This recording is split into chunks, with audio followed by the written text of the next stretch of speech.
BA honours Sanskrit प्रथम वर्ष के द्वितीय पेपर में दूत वाक्य का जो अध्ययन है उसके क्रम में विगत व्याख्यान में हमने जाना कि दूत वाक्यम किस कोटि का नाटक है।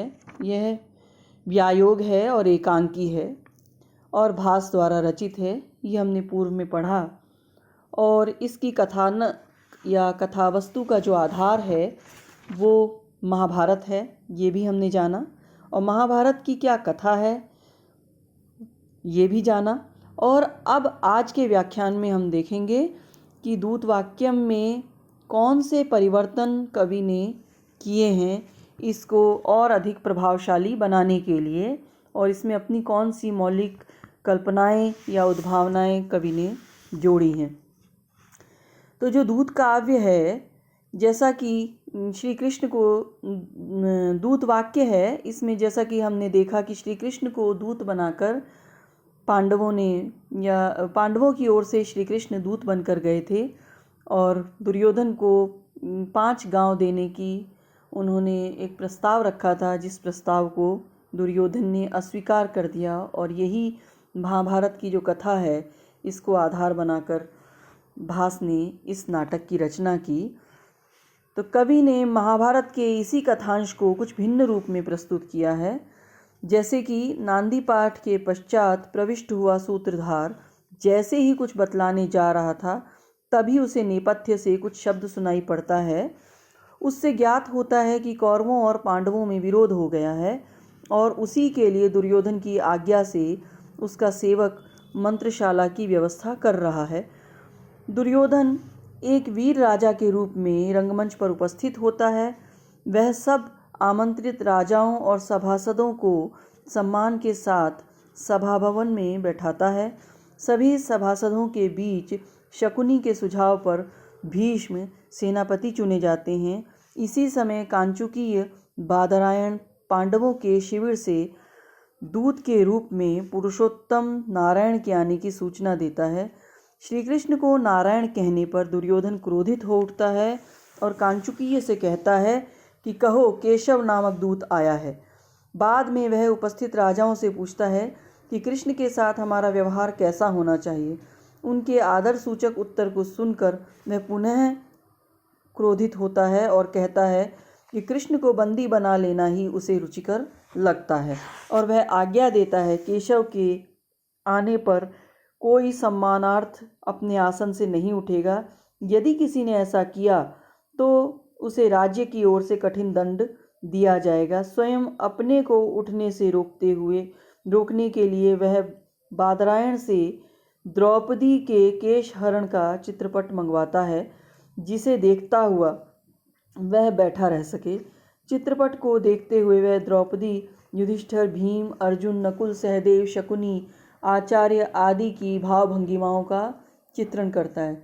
तो आप इस प्रकार आप देख रहे हैं कि ये जो चित्र को मंगवाना ये भास की एक मौलिक कल्पना है। दुर्योधन के कहने पर कांचुकीय दूत कृष्ण को लेने जाता है।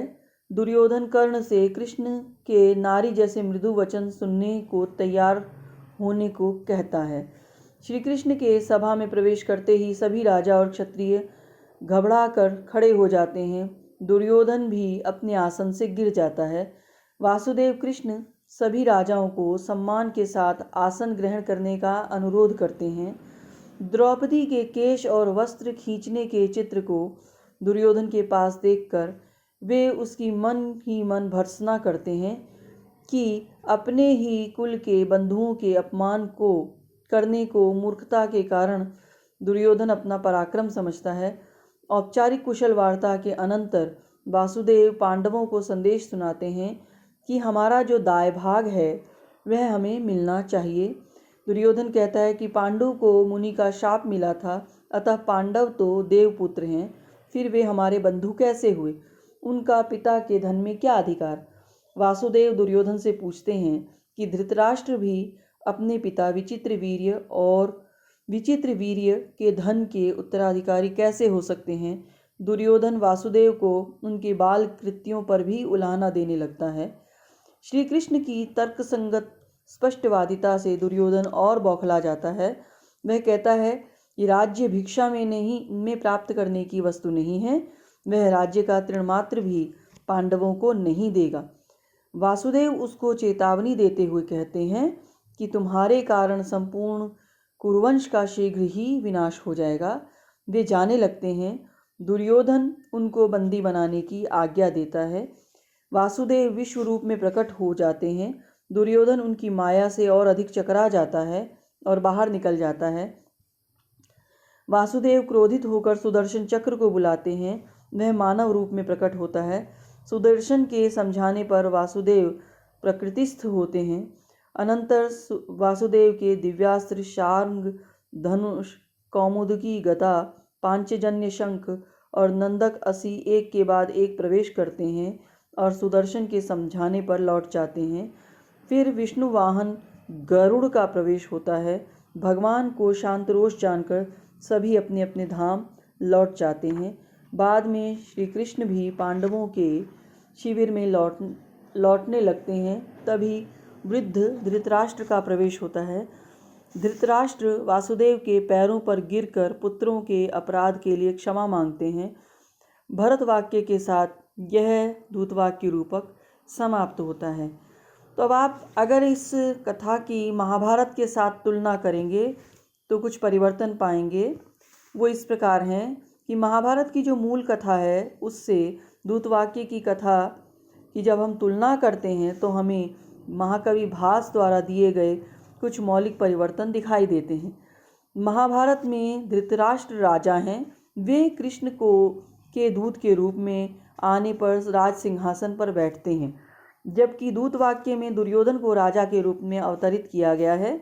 दूतवाक्य में द्रौपदी के केश और वस्त्र खींचने से संबंधित चित्र कवि की मौलिक उद्भावना है और इस उद्भावना का उद्देश्य संभवतः उस संदर्भ को सामने प्रस्तुत करना होगा जो इससे पूर्व में घटित हो चुका है, जिसको कवि ने किसी पात्र के माध्यम से न कहलाकर चित्र के माध्यम से दर्शकों के स्मृति पटल पर अंकित किया है कि पूर्व में ऐसी घटना महाभारत में घट चुकी है।